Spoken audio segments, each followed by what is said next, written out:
Yo, yo, yo, yo.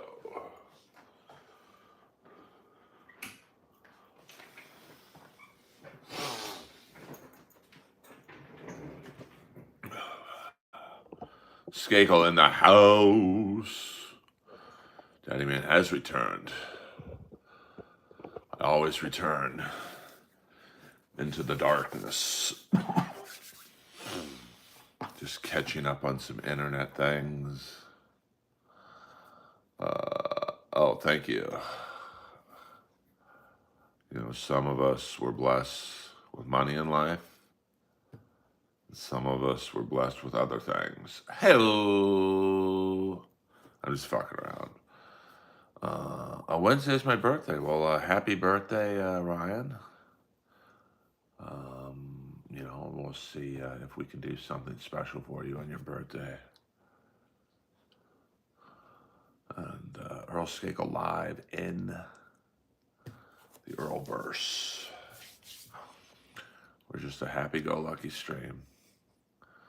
We don't want no drama in this stream, but sometimes you got to talk about the drama. You've got to go where the action is. You got to follow, as Matt Drudge used to say, you got to follow the stink.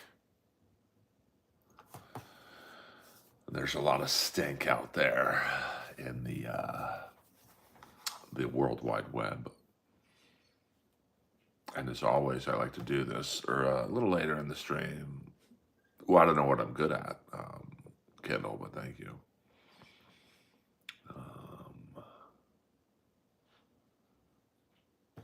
I like to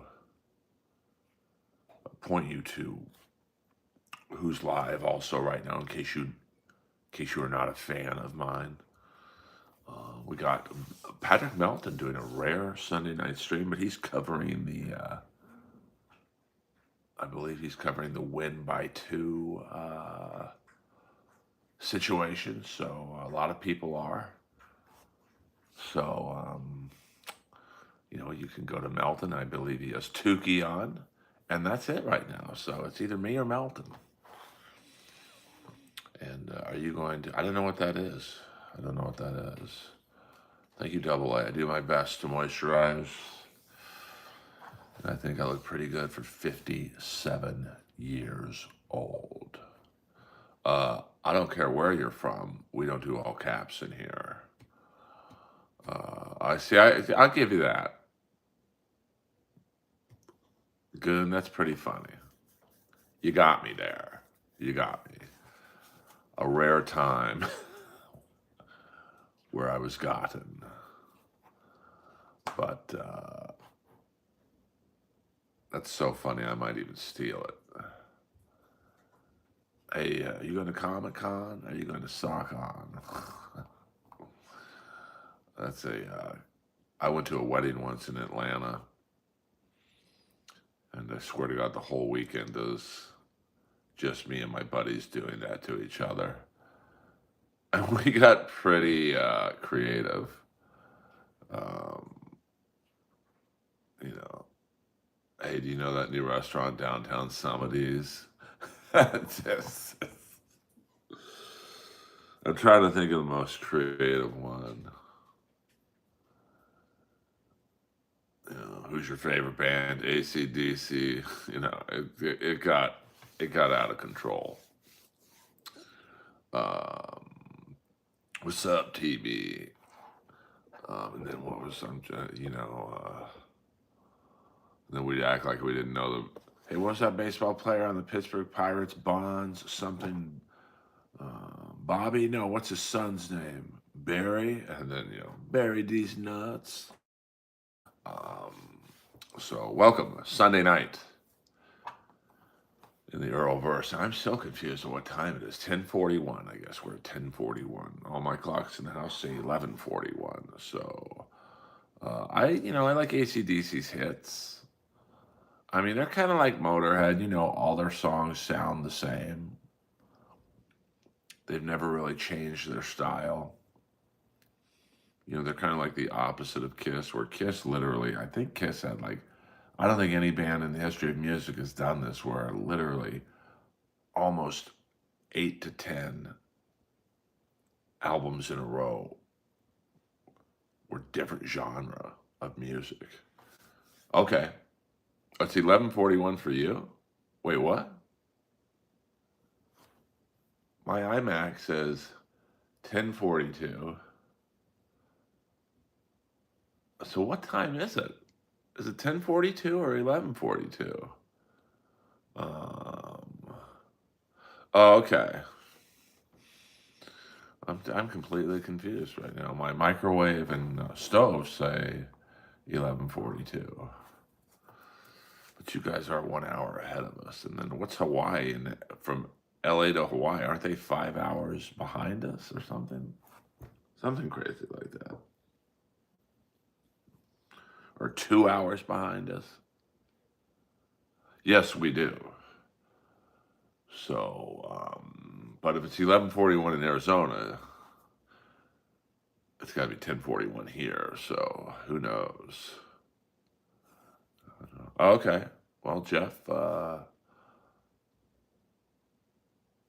guess it's 10:42 for me. So I guess the IMAX and phone um, automatically change, not my microwave and stove. So I'm gonna have to do that ASAP. So you're in Baltimore. Okay, so there we go. Thank you guys. You guys are in the chat or helping me find out what time it is. We got something called Ranting Monkey, 188 people watching. I mean, I'm blown away by some of these live streams that have so many people in them. Talking sports with Jeff Stelling and Allie McCoist, 800 people watching. Lakers versus Lakers Nation, 3.8 thousand people watching. I mean, damn. Right. Well, my Pittsburgh Steelers won today, so I'm happy about that. They beat a 7-1 team, and I was not. I thought, oh boy, we're about to lose another game. And 719 people watching Flight Radar 24 out of Vegas. That's like crazy to me. But you know what? Good on them. Oh yeah, someone from my past. We don't have to get into that. Um, she would watch those makeup streams, and it was crazy. There'd be thousands of people in them. Um, so, well, Buffalo's the real deal. So this might be Buffalo's year because now Kansas City is probably not going to get home advantage. So they're going to have to play on the road for the first time in a long time. So not to say they can't win on the road. Obviously, they're a very good team. But no, the Chiefs lost to Buffalo. So, and even when they play a team like the Steelers, who they can probably beat anywhere, they're going to have to play in Pittsburgh this year for once. So, who do the Cowboys play? I don't really, there's just too many fucking channels the games are on now. Thursday Night Football's on Amazon. I had no idea, to be honest with you. So it's just one of those things that you're like totally confused. At least I am. And Lord knows I've never said I'm the smartest guy in the world. So, but I am happy that the Pittsburgh Steelers won. So we're 5-3. We're in first place in a bad division. So we probably will get a first round bye. I mean, the World Series was easy. It's just on Fox. Hockey's even hard to find because now they put a lot of the King, or not a lot, but a fair amount of the King games on ESPN Plus. So you have to subscribe to that, and it's just interesting. I preferred it when it was just back in the day, Monday Night Football, one game, Channel 7, 5 o'clock. And then football was on 3 channels, 2, 4, and Fox. So, interesting. That's interesting. Cowboys are playing Arizona. I hear Arizona maybe thinking of moving on from Kyler Murray. So that would be, maybe he could be in Pittsburgh next year. Um, so that could be an interesting. Damn, this channel really is just about planes taking off from the airport. Interesting. Oh, well, that's pretty cool. They give you the ground speed, the altitude, distance. I mean, there is some work that goes on to this channel. Maybe I should do that.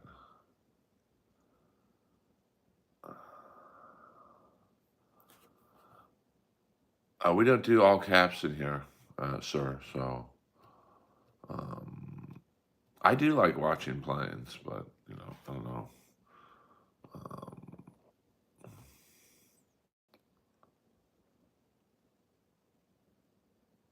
Interesting. I never thought of that. Um, Boulder Johnny. Interesting. Well, I think to me, I still think flying is one of the true miracles of life. Like, I just don't understand how an object that heavy gets into the air and stays in the air. I'm not, like, it's just like, but I'm glad it does. I'm glad it does. Oh, I used to watch planes land out of LAX, land, take off. Um, so, I mean, it's just one of those things that will never quite get old for me. Watching these giant objects get in the air. That was pretty funny, to be honest with you. I look like Denzel Washington. Well, you better get your vision cleared. I mean, I remember being at the premiere of Ready to Rumble, and it was not. I mean, even in the theater, I was like, man, this movie's a little off, to be honest with you.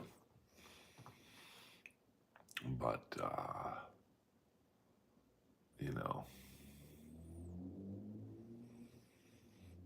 and I don't think it did very well. I mean, that is in the dark days of WCW when David Arquette was the actual champion. So, well, no movie is Tropic Thunder, that's for sure.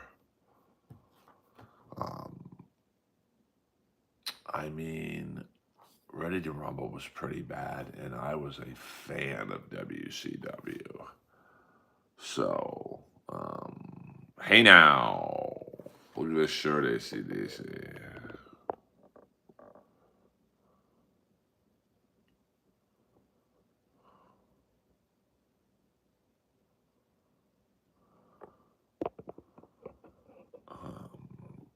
So, I got this shirt at the concert a couple months ago at the Rose Bowl. For those about to rock, we salute you. It is a badass t-shirt. Got Angus and Brian Johnson just rocking out. I wore it last night on stage. Yeah, I don't know what you're talking about, Bear. You must be a poor to talk to me like that.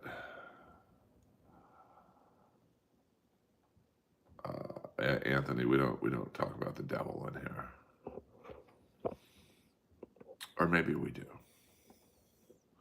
All devil talk or super chats only.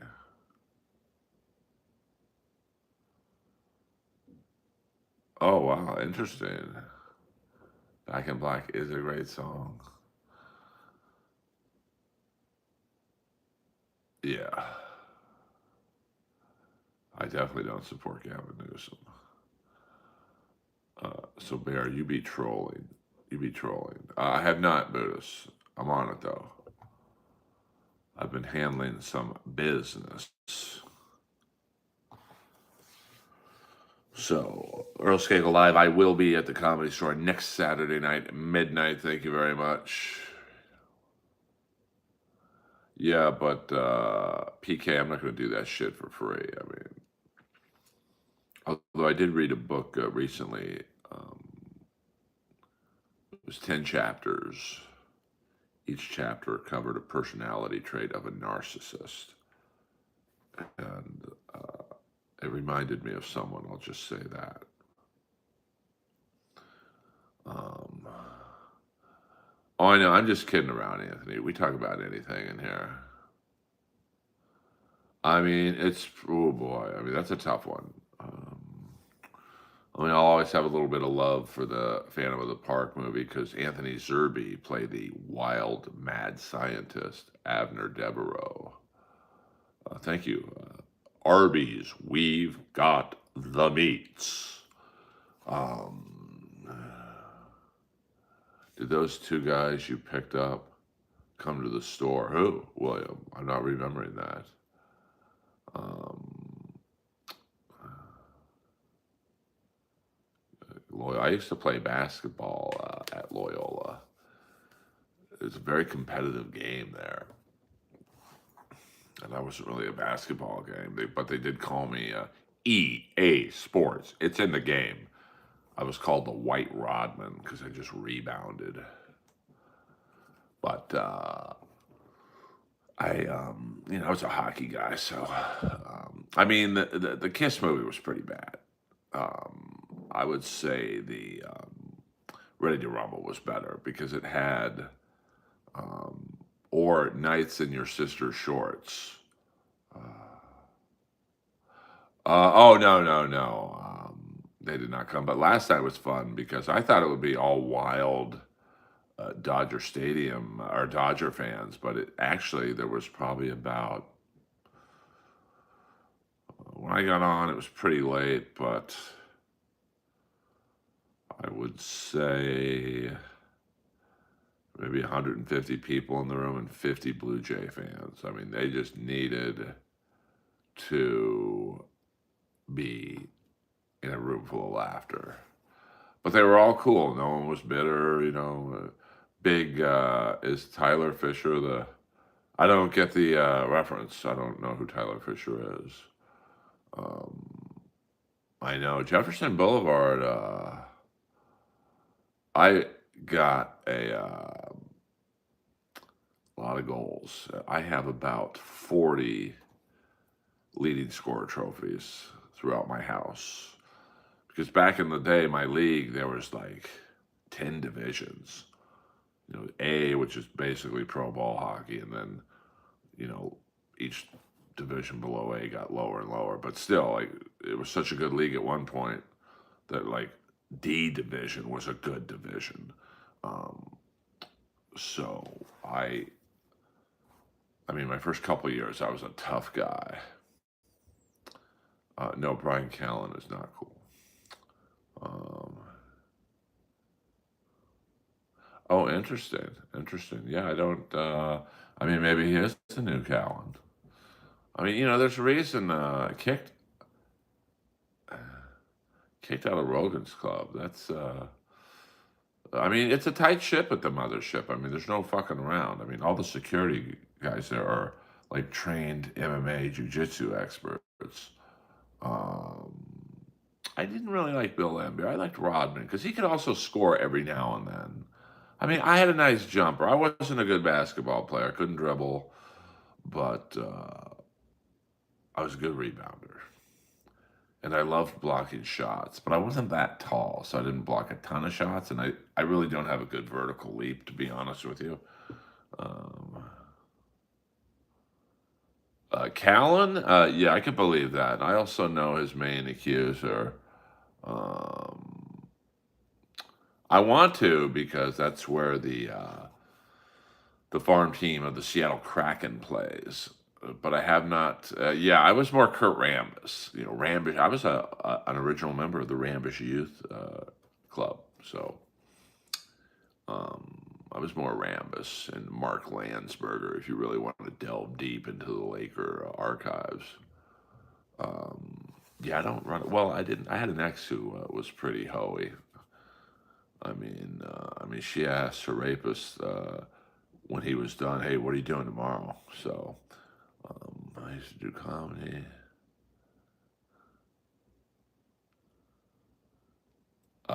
Tony Schiavone. I love a good Tony Schiavone name. Um, I mean, I can't. I'll just say I believe the accuser in his case. I mean, he's got a past, multiple accusers. He was creepy with my ex fiance right in front of me. I mean, he doesn't care. And there's a reason he just quit Hollywood and moved to Austin.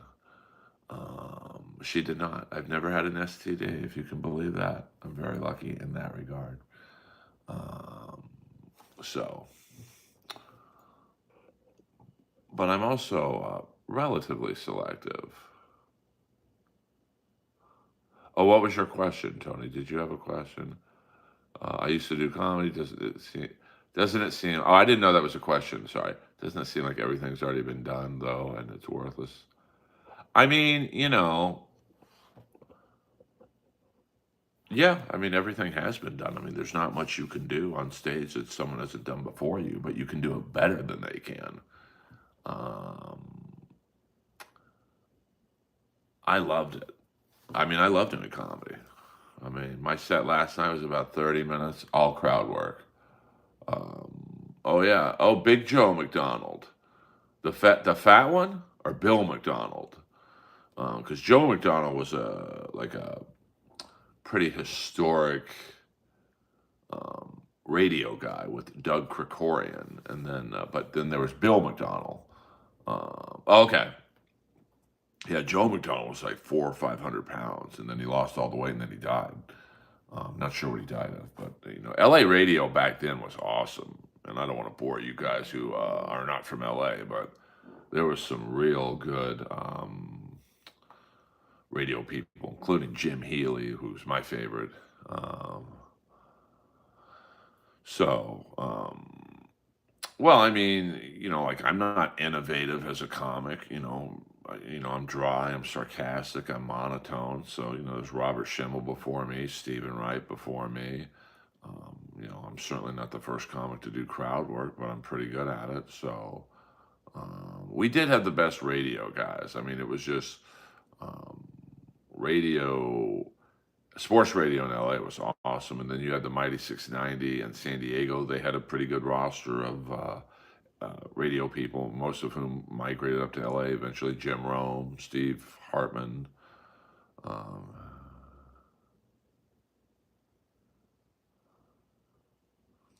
well, I mean, Austin's cool. I mean, I wouldn't live there, but even Schaub said, something similar to that. Like it's a cool city, but then you got to live here. And if you're not in with Rogan, I think it's a disaster if you move there. I mean, I've said this line a million times before, but you can never say it enough. If Adam didn't pass you in Los Angeles, why the hell would he give you spots in Austin? So, well, I think he lived there. I think he's from Jersey. Um, so, um, I that's why I think he went there. I mean, when I went there, it was pretty hot, but I was also walking around in leather pants. So, but that's part of my character. I'm in leather constantly. So, it's not a gimmick for me. I actually like wearing leather pants. So, um, if you're really in with Joe and you're getting, spots at the mother, 2 spots a night at the mothership because they have the big boy room and the little boy room, it's probably worth you going there to make the money, honey. And then you can squeeze on a few bar shows, and bar shows in Austin are good. Like bar shows in LA, not so much, but that along Sixth Street, there's Red Bands Club. I mean, you could probably, if you're in the top 5% of the people who moved to Austin, um, it's worth the move. But yeah, I mean, there's no state income tax. It is cheaper in LA, but the homeless are out of control in Austin. It's almost as bad as LA.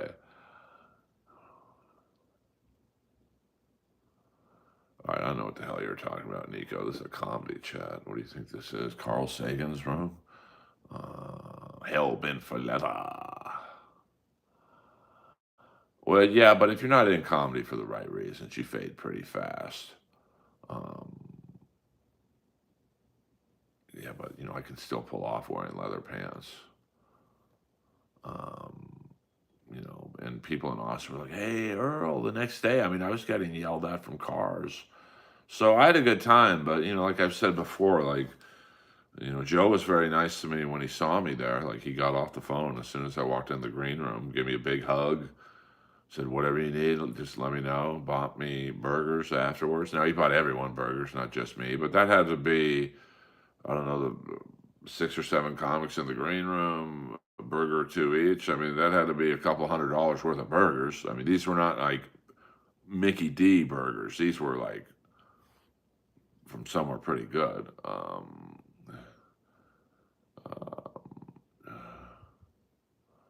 Yeah, Nico, you're about to be put on suspension here.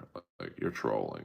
We don't deal with trolls in here. So either whip in line and start talking about stand-up comedy, or you're going to be in 24-hour timeout. And maybe that's your goal. Oh, 100% Tony Schiavone booster seat.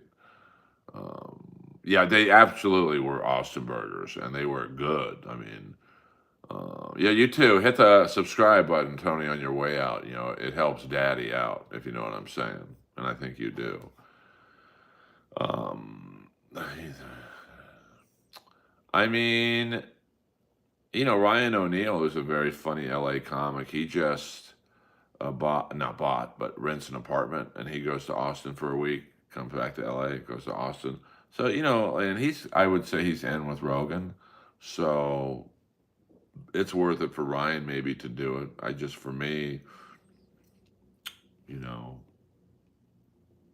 I don't know. It's just not, and if I blew up, say if I went back on Kill Tony or something and, became super popular from that. But I don't like I like the Austin comics, but I don't like the Kill Tony comics. So I really don't want to hang out with them, to be frank. I don't, Steve McAllister. Um, but everyone's different. I like some people. My friend Feng Chao, he's an Austin comic. He lived in L.A. Couldn't really get anything going. Probably wasn't going to be passed at the Comedy Store anytime soon. Now he's the late night guy at Austin in terms of like the Mothership and like the Black Rabbit Comedy Club. Like, because you got to put him on toward the end because he's pretty like wacky. So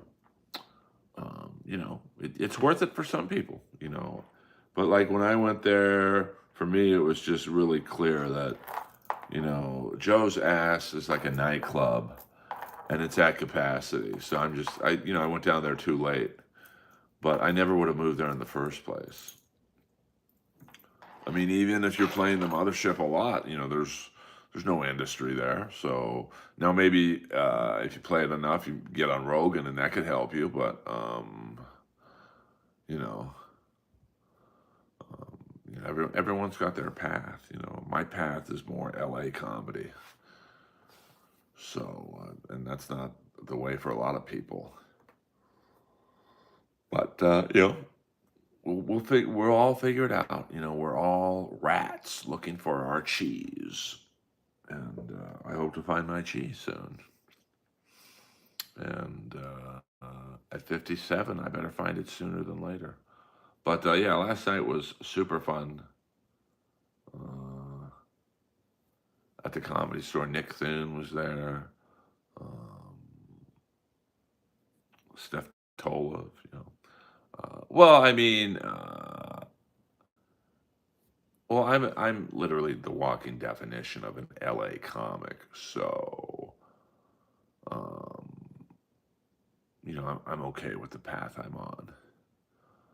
I mean, my thing about moving to Austin was even if you're killing at the Mothership or, Red Bands Theater, no one in the industry sees it. So what good is it doing you ultimately? Unless you want to just circle jerk with your friends. Um, Oh yeah, homeless, and they're aggressive on Sixth Street. I guess someone was telling me there's like a detention center or some homeless outreach center on Sixth Street, so that's why they're all there, and they are aggressive. Like homeless in West Hollywood, there's a lot of them, but they're pretty like, can I have $1, please? And in Austin, they are like, give me $1. So you know, and I could probably afford a fucking. If I sold my condo in West Hollywood, I could get about 1 to 1 for it. In Austin, that buys a nice house, not a mansion, but a nice house. And you know, yeah, I mean, I don't think and I can't say I've ever thought, but I think my comedy style would do better in New York than here, but I'm not going to New York and starting over again. I'd basically have to claw my way through the cellar, and I'd be taken care of at the stand, but I'm not going to claw my way at 57 years old in a new city. So, oh, cool. That's cool, Joe. Congrats to him. Um, I mean, I don't think we have a poor work ethic. There's not a comic in the world that works harder than me. So, I would say the opposite. California people have a strong work ethic because you have to live here. Like, it ain't cheap living here. So, I would absolutely disagree with you on that, Buddhist priest. Um, well, I mean, Sixth Street scene. I don't know what the quote unquote ghetto is of Austin. I'm not familiar with the area. I mean, the day after my mothership show, I just walked around the city and I walked over a bridge and it looked like it was heading into kind of murky territory. So I walked back. But, I'm sure Austin has bad spots. Um, I mean, Sixth Street is just like, we don't really have an area in LA like that. We used to have, as TB would know, the Third Street Promenade in its prime was pretty active. Um, I mean, if the Third Street Promenade was popping, that'd be a great place for a comedy club. But literally 50% of the stores on the Third Street Promenade TB are for lease now. Barnes and Nobles went away. I mean, who the hell goes to a bookstore anyway? I love going to bookstores, like big chain bookstores, because there's just so much variety. But, um, you know, I mean, the last time I went to the Third Street Promenade, there's like a dude doing heroin right in like the middle of the promenade. I'm like, okay, I'm out.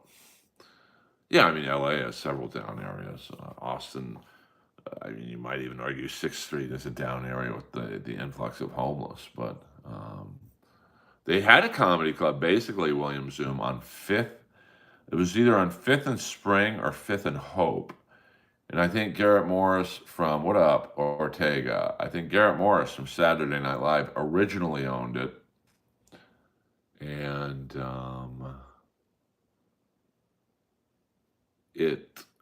he left, I think, a few years in because it probably just wasn't making money. I mean, I did maybe 5 to 10 shows there, and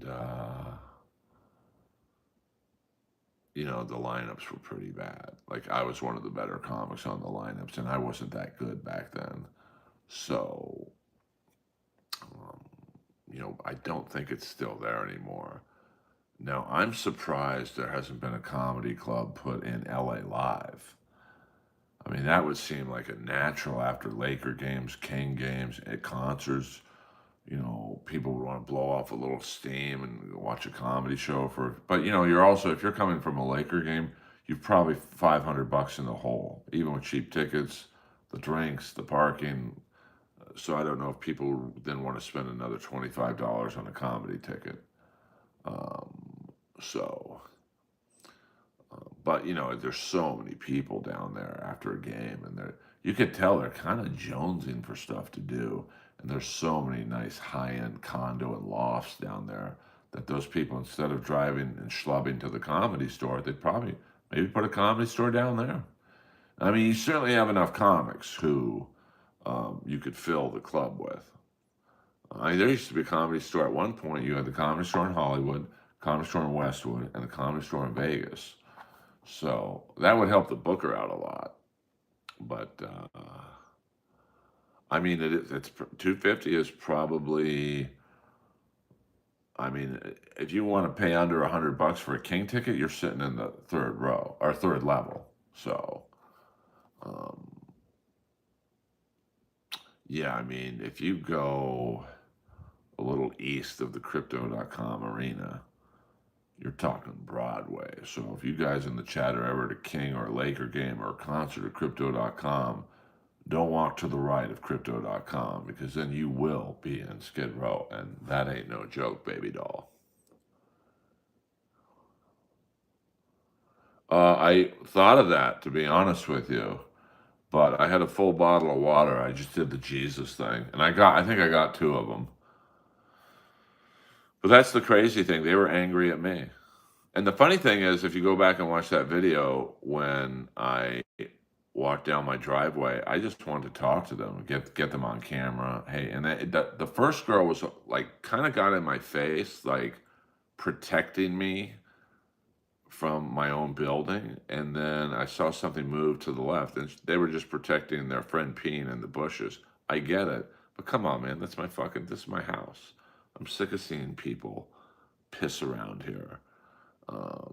But no, I didn't smell anything, but um, if I had a water hose, I would have definitely opened up on them. And now that I think about it, I do have a water hose outlet right outside my door. I could have gone to my balcony, got the hose, and then blasted them. Um, I mean, yeah, in the outfield in the 80s, you could sit in the outfield for $5, or you get a student ticket at the Forum, watch the Kings for $5. You start off in the colonnade, and they literally had no ushers, so you could walk in any section and just take a chance that the empty seat's not going to, didn't come to the game or whatever. 100%. I am LA through and through, so that's why I would never move to Austin. I would never move to New York. Now, if I started getting on Gutfeld a lot, I know a friend of mine who she would let me use her. She travels a lot, but she does have an apartment in New York, so I would probably just stay there. I mean, I definitely peed outside someone's home, but now I kind of realize how disrespectful it is. So, well, I wasn't gonna mace the girls, but like it was just funny how. And then she called me fat. It's like, what are you talking about? Your gut is hanging over your costume. The fuck? She said, move your fat ass. And I was like, I do have a fat ass.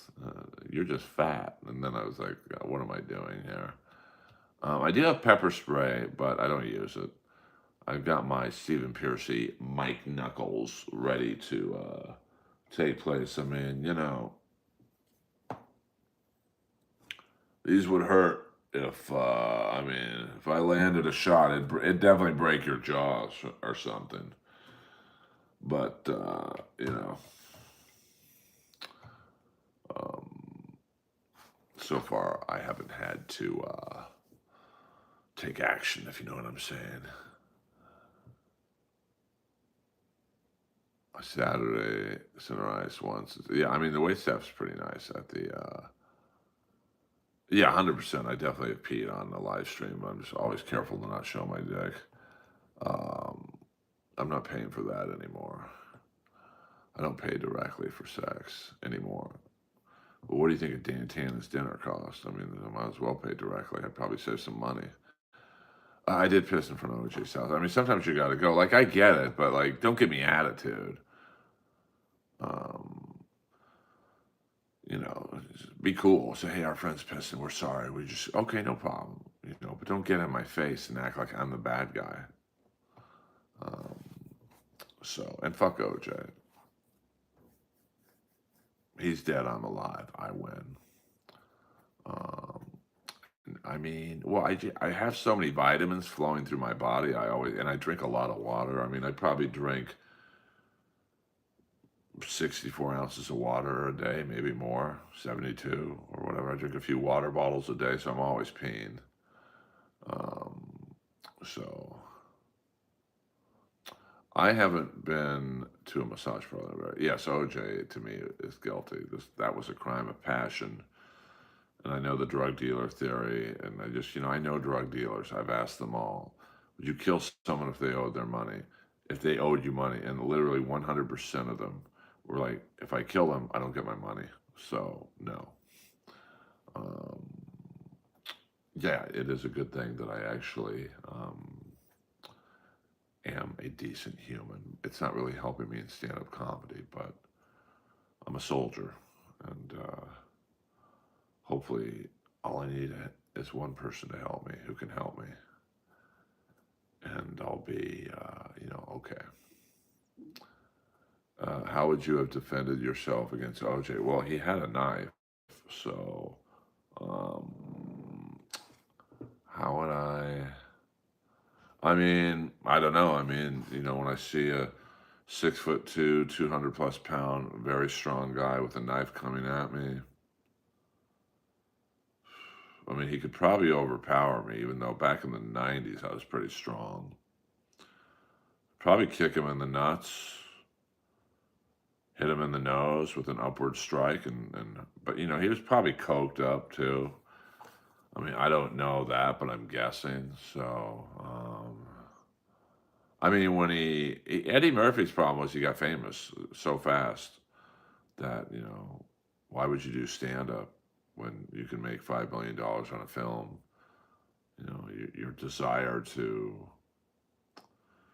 see, Rob Schneider suffered the same thing. Rob Schneider started out as a stand up in Frisco at the Holy City Zoo with like Dana Carvey and all those guys. And then he got Saturday Night Live and then movies, and he's making millions. Your desire to fly across the country to do the Comedy Zone in Jacksonville is probably pretty low, even though you'd be paid a lot of money. He's already making a lot of money. So, that's the problem. When these younger comics make it, they kind of quit the craft because, they just do. On what level of fame? On the level of fame, where do you feel you are on the list, 1 to 10? Probably a 6. I mean, I would say I still get recognized a few times a week, mostly from Roast Battle, unfortunately. Comedy Store, I had a guy today at the gym go, hey, you're our favorite comic the other night, at the Comedy Store. And I've been on a fair amount of TV shows, I've been on every streaming network, except for Hulu. Actually, someone told me Roast Battle at one point was on Hulu. So, a 5 or a 6. I mean, I've done more than most people, but certainly there's been many more who've done more than me. So, yeah, I mean, Eddie went from, stand up in New York City to Saturday Night Live to 48 Hours to Beverly Hills Cop, Golden Child. I mean, so why would you want to, at that time, I don't know what the popular comedy clubs were across the country, but why would you want to do a weekend at the Cellar? They're not going to pay you what he gets. So,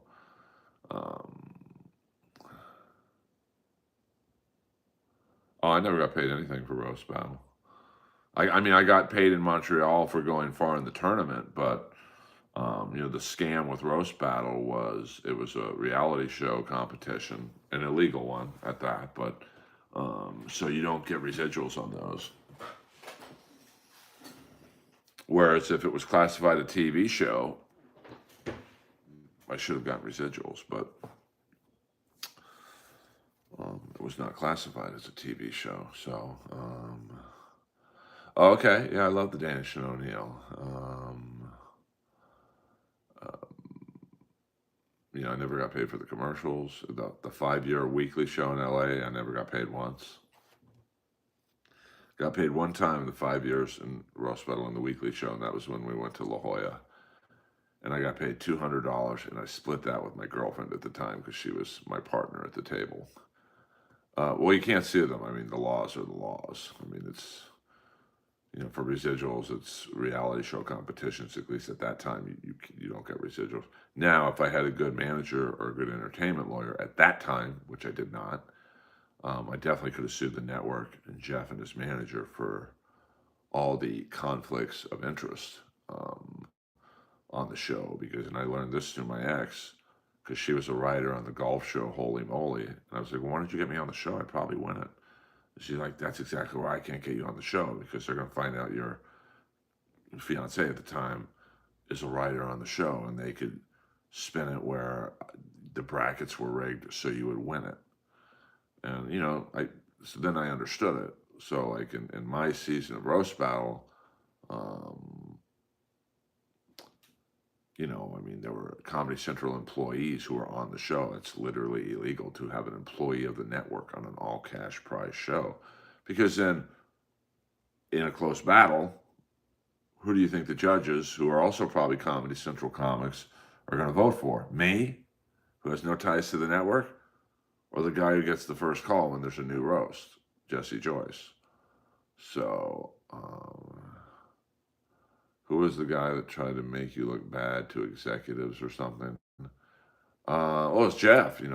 So after I beat Tom Ballard, who's a very, very, very funny Australian comic, it was my second time on TV, but first time in Montreal on TV, and I have a bunch of Comedy Central executives talking to me, and Apatow's kind of floating around. They basically were like, "Who are you?" And I'm like, "I'm just LA comic, I'm one of the founders of the show." And they're like, "Well, we'd really like to work with you, blah, blah, blah." Like I'm in a football huddle with people who could help me.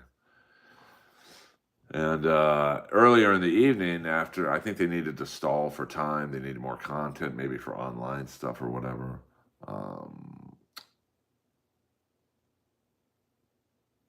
Jeff was going down the line to talk to each comic, and I was the last comic in the line. And he said something to the effect of, "Hey, Earl, what do you think of my outfit?" I said, "Well, your outfit's kind of gay, but that hat makes you look like a faggot." And it got a huge laugh. I mean, a big, maybe the most genuine laugh I'll ever get in a room full of people. I mean, just like a applause break. So as I'm talking to these Comedy Central execs, Jeff walks by and just like the dickiest and snarkiest tone goes, "Hey, next time I throw you a line, try and think of something funny." And then he just walked off. And it's like, that's Jeff in a nutshell. Everyone wonders, Earl, you got to let it go. But like, when you guys ask me a question like that, that's what fucking the old feelings come up. And all the Comedy Central executives looked at me and go, "Well, we thought it was funny." But that's Jeff in a nutshell. Like, he couldn't let me get my 2 minutes of shine to these people. He had to like be the man. He ain't. So, Boulder Johnny. Yes, yes, yes. Um, Yes, TV, 100%. We'll get into that in a second. Boulder Johnny, $5. Thank you very much, Boulder Johnny, as always. A comedian said recently that if OJ hadn't killed his wife, Kim Kardashian wouldn't be famous and Bruce Jenner would still have his balls. Ooh.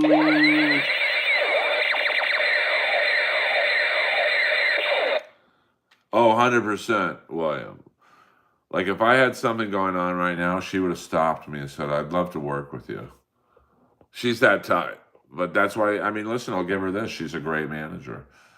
I mean, she gets Sarah Tiana constant work. And, look at the fires that she probably had to put out with Jeff.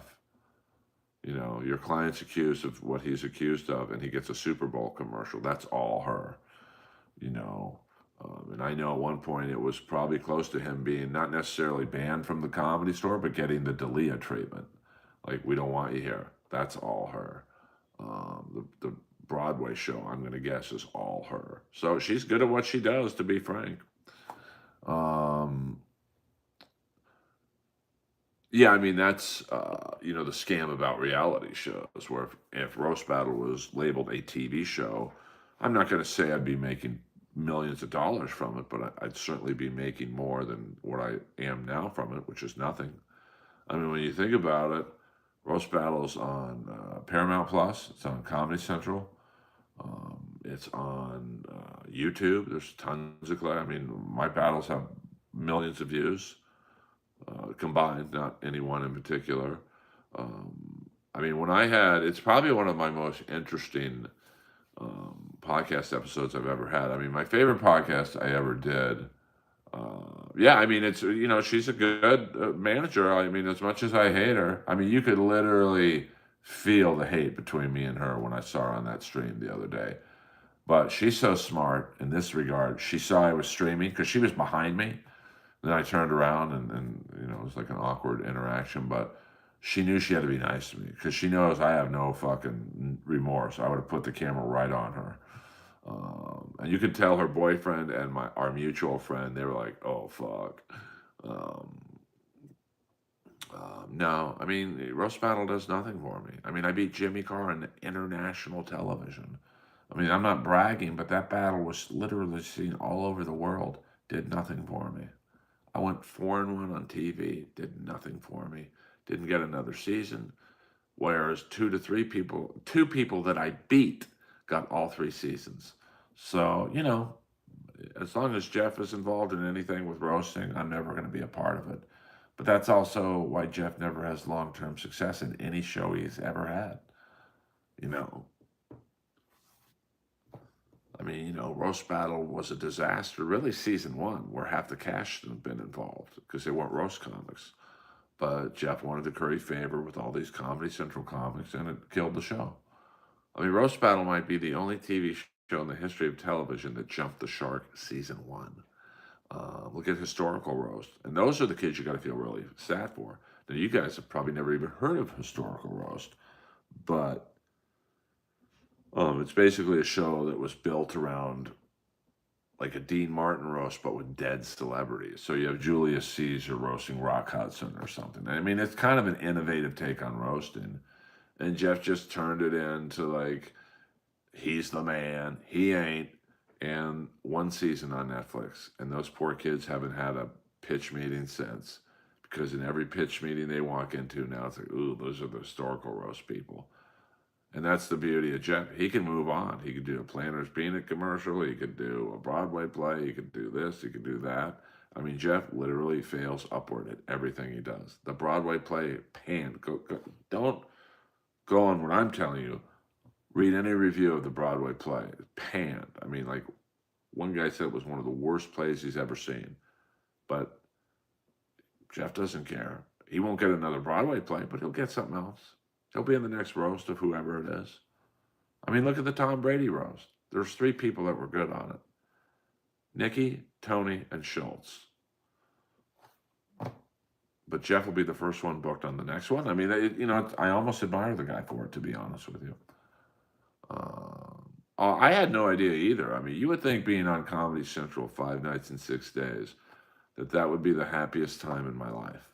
Like, I should be, as a struggling comic, 15 or 14 to 15 years in the game at that point with not one television credit, that getting on the #1, really the only comedy network at that time, and probably a little bit to this day, I mean, Netflix, I guess, that 5 nights and 6 days that I would be higher than a kite. And to be honest with you, it was a miserable experience from the day Jeff and his manager got involved, because they changed everything that the show was about.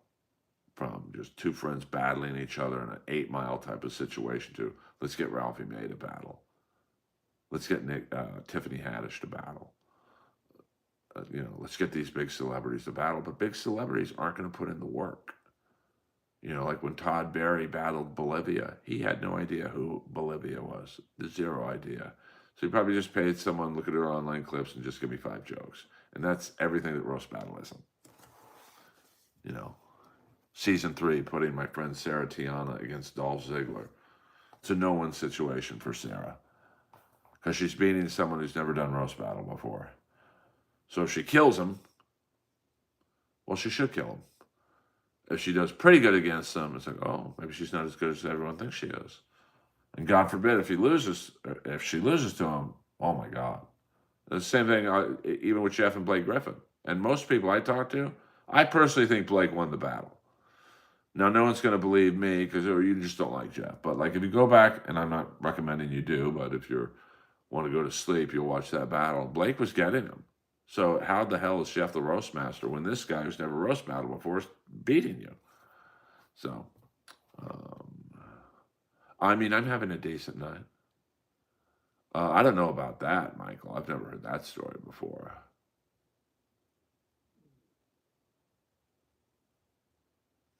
Well, I think with Jimmy and Jimmy's obviously very funny. A lot of people have told me I'm an Americanized version of him. I wish. But I think, Roast Battle is, I just knew if I could address him reading his jokes early on in our battle that I thought I could win. And that's exactly what I did. I threw out my clipboard and I looked at him and I'm like, I don't need mine. Do you need yours, bitch? And that won me the battle. I could have literally just stood on the stage and went, beep, beep, beep, beep, beep, beep, beep, beep.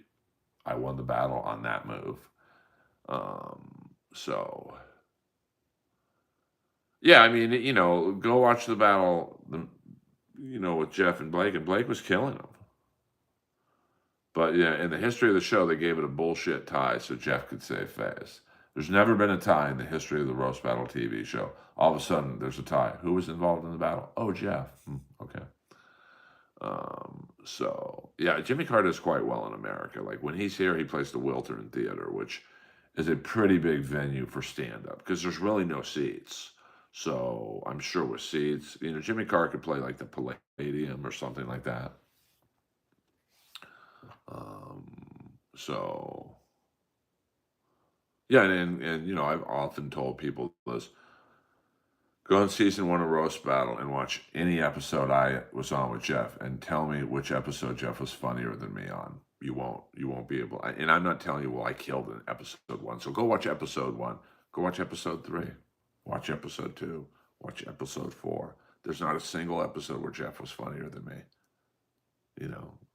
So that's just um,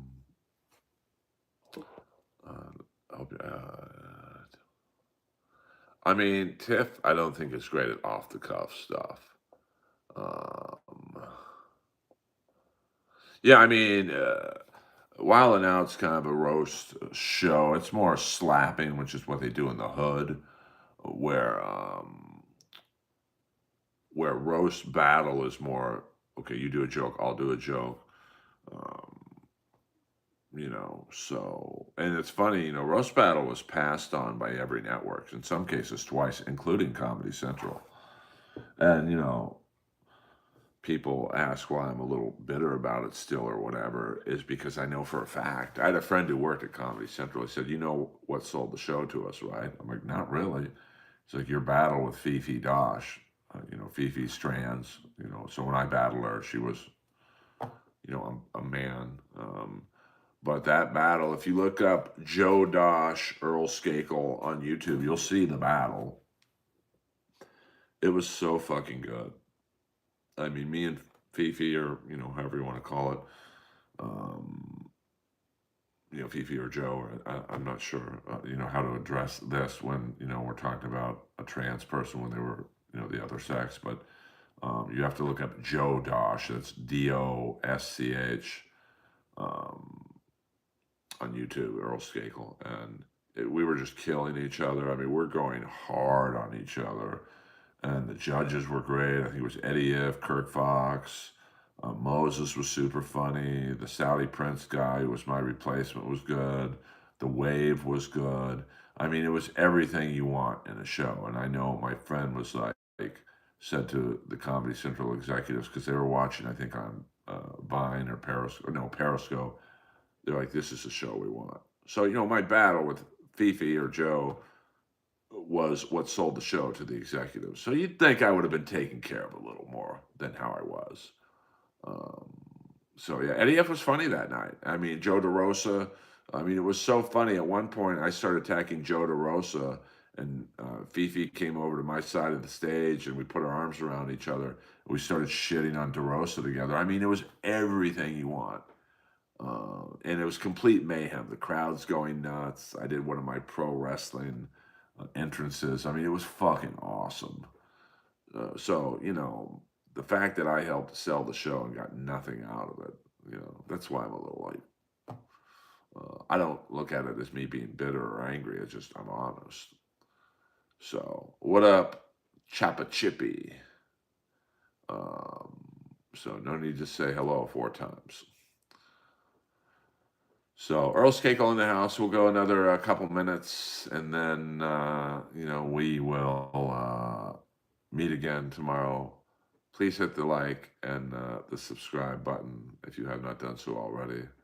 Yeah, DeRosa is really funny. One of the funniest things I've ever seen is we did a untelevised season of Roast Battle in Montreal. It was like a pilot, where we just like throw shit against the wall and see what happens. And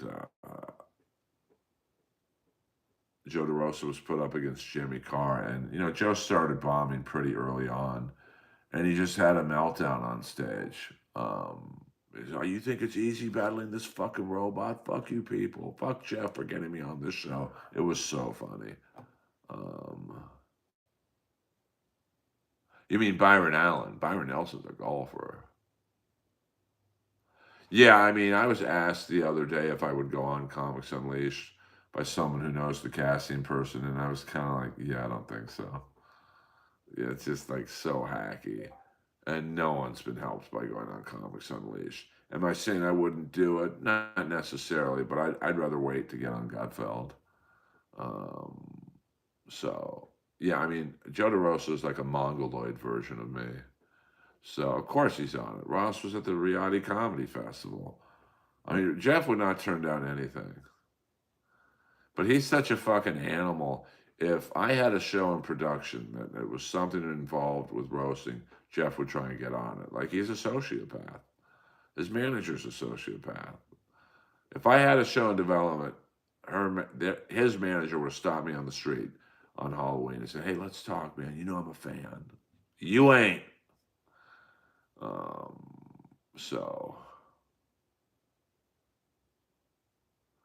well, that's the funny thing, and it gets back. Thank you for steering me on course, William. The only network that wanted to do roast battle was HBO and Russell Simmons, but they wanted to call it rap battle, and they wanted rappers. They did not want comics to do it. Because I remember Russell Simmons was there one night, and I went hard in the paint that night.